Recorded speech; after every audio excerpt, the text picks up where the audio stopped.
Hello my dear students, आज हम electrochemistry का लेक्चर फोर्थ करेंगे। उम्मीद करता हूं कि आपने लेक्चर फर्स्ट, लेक्चर सेकंड और लेक्चर थर्ड कर लिया होगा। अगर आपने पहले वो लेक्चर्स नहीं किए हैं तो मेरी आपसे रिक्वेस्ट है कि पहले आप ये लेक्चर्स करिए जो 3 लेक्चर हो चुके हैं, देन आप लेक्चर फोर्थ करिएगा। इससे आपकी बेटर अंडरस्टैंडिंग होगी। तो इधर देखिए, हमारा इलेक्ट्रोकेमिस्ट्री में लेक्चर फोर्थ में हमारा सबसे पहली हेडिंग आती है नस्ट इक्वेशन। कि नस्ट इक्वेशन क्या होती है? तो नस्ट इक्वेशन होती है, this equation is used to determine the electrode potential of an electrode when condition. लिखना है इस जगह क्या है? कंडीशन है। When condition is non standard, मतलब स्टैंडर्ड कंडीशन नहीं होनी चाहिए। अब स्टैंडर्ड कंडीशन क्या होती है? जहां पर मेरा कंसंट्रेशन 1m नहीं होता है। क्या? 1m नहीं होता है कंसंट्रेशन। अब इस जगह इलेक्ट्रोड पोटेंशियल को किससे लिखते हैं? ई से लिखते हैं। तो ई हमको निकालना है, तो E equal to E naught minus 2.303 R T upon n F log concentration of product upon concentration of reactant होगा। क्या होगा? Concentration of product upon concentration of reactant. अगर इस जगह में आर को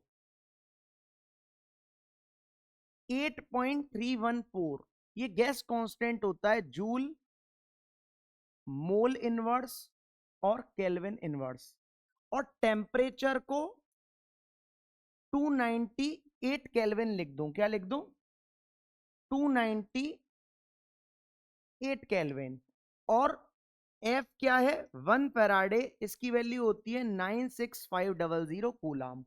अगर मैं इसको इस तरीके से लिख दूं, तब मैं जब इन तीनों वैल्यू को इस फॉर्मूले में पुट करूंगा तो मेरा सॉल्व होकर आएगा 0.0591 अपॉन एन। बहुत इंपॉर्टेंट फॉर्मूला है ये, वेरी इंपॉर्टेंट। और ये भी मोस्ट इंपॉर्टेंट फॉर्मूला है जो बहुत ज्यादा हमारे न्यूमेरिकल्स में यूज होगा। और हाईली प्रोबेबिलिटी है कि नस्ट इक्वेशन का न्यूमेरिकल 2026 में आए। बहुत ज्यादा प्रोबेबिलिटी है कि ये न्यूमेरिकल जरूर आए। हर साल ये समझ लो कि नस्ट इक्वेशन के बिना पेपर नहीं बनता है। इसको जरूर आप करना, ये टॉपिक वेरी इंपॉर्टेंट है। तो हमारा ई का फॉर्मूला क्या होलेगा? ई का हमारा फॉर्मूला होलेगा E equal to E naught minus 0.0591 upon N log concentration of product upon concentration of reactant. ये हमारा इलेक्ट्रोड पोटेंशियल निकालने का फॉर्मूला होलेगा। ठीक है। अब इस जगह आप ध्यान से देखिए, एग्जाम्पल अगर मैं आपको बताऊं तो जैसे देखो, Cu2 पॉजिटिव से Cu हुआ है, और मैंने आपको पहले लेक्चर में ही बताया था कि पॉजिटिव चार्ज का कम होना क्या कहलाता है? रिडक्शन। तो इस जगह पॉजिटिव चार्ज क्या हो रहा है? कम। और रिडक्शन में इलेक्ट्रॉन कहां पर ऐड होते हैं? Reactant side. वो क्या बताता है? OPRR। क्या बताता है? OPRR। OP का मतलब ऑक्सीडेशन में इलेक्ट्रॉन्स प्रोडक्ट साइड ऐड होते हैं और रिडक्शन में इलेक्ट्रॉन्स रिएक्टेंट साइड ऐड होते हैं। तो इस जगह इलेक्ट्रॉन, मेरे पॉजिटिव चार्ज कितने कम हो रहे थे? दो। तो 2 इलेक्ट्रॉन को मैंने इधर लिख दिया। तो इस जगह n क्या है? नंबर ऑफ इलेक्ट्रॉन्स हैं। क्या है? Number of electrons. तो E का फॉर्मूला होलेगा हमारा, लिखकर बताता हूं, कि E equal to E naught minus 0.0591 और n की वैल्यू कितनी है? 2 लॉग। याद रखना कि इस जगह सॉलिड है, सॉलिड का कंसंट्रेशन कितना लिया जाता है? 1 लिया जाता है। तो प्रोडक्ट का कंसंट्रेशन 1। और एक्वस में होता है तो उसका कंसंट्रेशन Cu2 पॉजिटिव हो गया। अभी तो जनरली मैंने आपको एग्जांपल दिया, न्यूमेरिकल में इसका कंसंट्रेशन कुछ भी होगा। बोलिए, बात समझ में आ रही है कि नहीं आ रही? उम्मीद करता हूं कि इतना समझ में आ रहा होगा। अगर इस जगह में इस तरीके से लूं कि Mn पॉजिटिव से M कर दिया, ये सॉलिड में और ये किस में? एक्वस में। अब कितना पॉजिटिव चार्ज कम हो रहा है? N पॉजिटिव चार्ज कम हो रहा है। तो N इलेक्ट्रॉन को मैं रिएक्टेंट में ऐड कर दूंगा। तो E का फॉर्मूला क्या होलेगा? E का फॉर्मूला होलेगा E equal to E naught minus 0.0591 upon N, क्योंकि इस जगह भी N की वैल्यू N ही है, log concentration of product. Product का कितना होगा? 1। और इस जगह Mn पॉजिटिव, इसका कंसंट्रेशन। अभी जो भी हमारा न्यूमेरिकल में यूज होगा वो हम यूज करेंगे। आइए हम इसके कुछ न्यूमेरिकल्स करते हैं, वेरी इंपॉर्टेंट न्यूमेरिकल्स हैं। तो हेडिंग डालिए न्यूमेरिकल्स। कॉपी पेन उठा लेना, तब करना। अगर इस वीडियो को आप, इस लेक्चर को पिक्चर की तरह देख रहे हो तो कुछ भी नहीं समझ में आएगा। बार बार मैं इस चीज को बोल रहा हूं और लगभग लगभग हर लेक्चर में मैं आपको एडवाइस करता हूं कि कॉपी पेन उठाइए और लिखना स्टार्ट करिए। अगर आपने ये नोट नहीं किया है तो पहले आप वीडियो को पॉज करिए और नोट करिए। मैं साइड हो गया। और अगर आप नहीं कर रहे हो नोट तो ये समझ लो नहीं आएगा। लेक्चर कंप्लीट होने के बाद आपको ये खुद भी करना है। एक बार न्यूमेरिकल को समझ लो, फिर बिना देखे इसी न्यूमेरिकल को करो। मैं आपको कोई नया न्यूमेरिकल नहीं बोल रहा हूं, यही बोल रहा हूं पेपर में आना ही यही न्यूमेरिकल है। कोई नया न्यूमेरिकल तो आएगा ही नहीं, यही न्यूमेरिकल आएगा। इवन डिजिट्स भी नहीं चेंज होंगी। इतनी मैं आपको श्योरिटी दे रहा हूं कि सोचो डिजिट भी नहीं चेंज होंगी। अब ध्यान से आप इधर देखो, हमारा है calculate the reduction potential for half cell reaction. और रिएक्शन हमको क्या दे दी है? रिएक्शन हमको हाफ सेल रिएक्शन दे दी है। एजी पॉजिटिव से एजी है और इस जगह एक इलेक्ट्रॉन ऐड कर दिया। क्यों ऐड कर दिया? क्योंकि एक पॉजिटिव चार्ज कम हो रहा है। और इस जगह ई नॉट दे दिया मेरे को, किसका? एजी पॉजिटिव से एजी का ई नॉट दे दिया। ये दे दिया है 0.80 वोल्ट। और इस जगह एजी पॉजिटिव की कंसंट्रेशन दे दी है। तो एजी पॉजिटिव की कंसंट्रेशन क्या दे दी है? 0.01 कैपिटल एम। ये किसकी कंसंट्रेशन है? एजी पॉजिटिव की। तो क्या बोल रहा है? रिडक्शन पोटेंशियल निकलवाने को बोल रहा है, जिसको किससे लिखेंगे? ई से। तो E equal to E naught minus 0.0591 upon N log concentration of product upon concentration of reactant.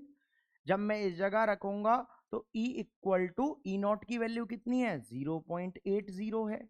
और इस जगह माइनस 0.0591 अपॉन कितनी है वैल्यू? इलेक्ट्रॉन की एक इलेक्ट्रॉन है तो इस जगह 1 वैल्यू। लॉग प्रोडक्ट का कंसंट्रेशन 1 और रिएक्टेंट का कंसंट्रेशन 0.01। तो इस जगह पॉइंट को हटाऊंगा तो 2 जीरो क्या करूंगा? ऊपर बढ़ा लूंगा इस तरीके से। तो इसको मैं इस तरीके से लिख सकता हूं कि E इक्वल टू 0.80 और 0.0591। 1 लिखो मत लिखो बात एक ही है। और लॉग 100 को क्या लिख सकता हूं? 10 की पावर 2। जो 10 की पावर है वही लॉग की वैल्यू होती है। तो इस जगह वैल्यू क्या हो लेगी हमारी? E इक्वल टू 0.80 माइनस इसको लिखूंगा तो कितना हो लेगा? 0.0591 और इसकी वैल्यू कितनी हो लेगी? 2 हो लेगी। बोलो बात समझ में आ रही है कि नहीं आ रही? इसका इसमें मल्टीप्लीकेशन करना और इसमें से माइनस करना तो हमारा आंसर इसका आएगा 0.6818 वोल्ट। इसका आंसर आएगा। अब आप मेरे से ये मत उम्मीद करना कि मैं इसको मल्टीप्लीकेशन कर कर दिखाऊं फिर इसमें से इसको माइनस कर कर दिखाऊं। ये नहीं करूंगा। 12th स्टैंडर्ड में हो, उम्मीद करता हूं कि इतनी मैथ्स आपको आती होगी। नहीं आती है तो फिर कुछ नहीं कर सकते हैं आप। 12th में आने लायक ही नहीं है, याद रखना। इधर देखिए, नेक्स्ट नेक्स्ट है हमारा calculate the potential for half cell containing 0.1 Cr2O7 2 negative है। ये मेरे को कंसंट्रेशन दे दी है। इधर आप ध्यान से देखिए कि मेरे को इसकी कंसंट्रेशन कितनी दे दी है? 0.1 किसकी दी है? Cr2O7 2 नेगेटिव की कंसंट्रेशन मेरे को गिवन दे दी है। अब इस जगह 0.1 कैपिटल एम ये किसकी दे दी है? Cr3 पॉजिटिव की कंसंट्रेशन दे दी है। और क्या दिया है? 10 की पावर -4 ये किसकी कंसंट्रेशन दी है? कैपिटल एम H पॉजिटिव की कंसंट्रेशन दे दी है। रिएक्शन क्या दी है? रिएक्शन हमको दे दी है Cr2O7 2 negative plus 14 H positive plus 6 electron gives Cr3 positive और प्लस का 7H2O। और ई नॉट की वैल्यू मेरे को कितनी दे दी है? ई नॉट की वैल्यू दे दी है 1.33 वोल्ट। यूज करो। और सीबीएसई 2014 में ये क्वेश्चन आया था। वेरी इंपॉर्टेंट क्वेश्चन है, पेपर में हो सकता है कि 2026 में क्वेश्चन पूछ लिया जाए। अब ध्यान से आप इधर देखो, ई निकालना है। ई कैसे निकालूंगा? ई का फॉर्मूला होगा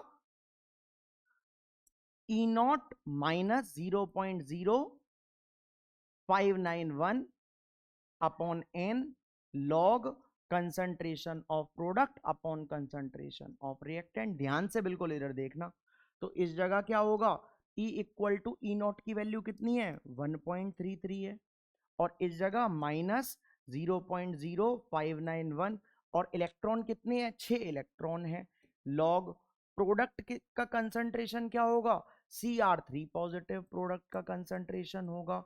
और रिएक्टेंट का कंसंट्रेशन क्या होगा? Cr2O7 2 नेगेटिव और H पॉजिटिव। लेकिन H पॉजिटिव की पावर कितनी, कोफिशिएंट कितना है? 14, तो वो इसकी क्या बन जाएगी?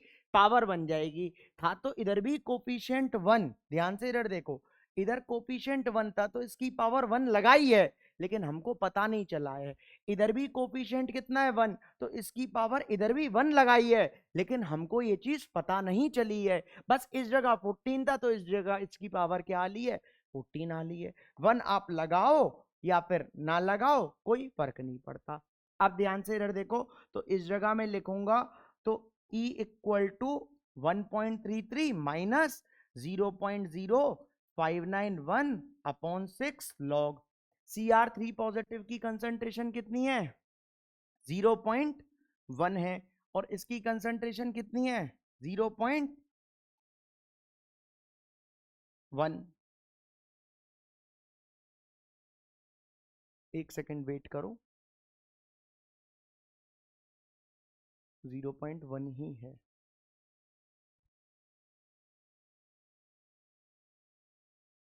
इस जगह बैलेंसिंग थोड़ा सा चेंज कर लो। इस जगह 2 लगा हुआ है। क्या लगा हुआ है? 2 है। इस जगह 2 कर लेना, तो इस जगह पावर 2 आ लेगी। तो इसकी पावर कितनी हो ली है? 2।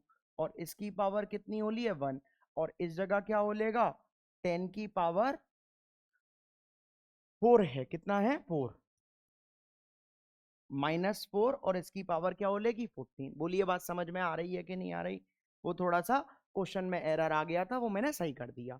अब इस जगह आप ध्यान से देखिए, जब इस जगह मैं इसको करूंगा तो E इक्वल टू, इससे तो एक ये चले जाएगा। अब क्या हो लेगा? 1.33 और माइनस 0.0591 अपॉन 6 लॉग। इस जगह क्या हो लेगा?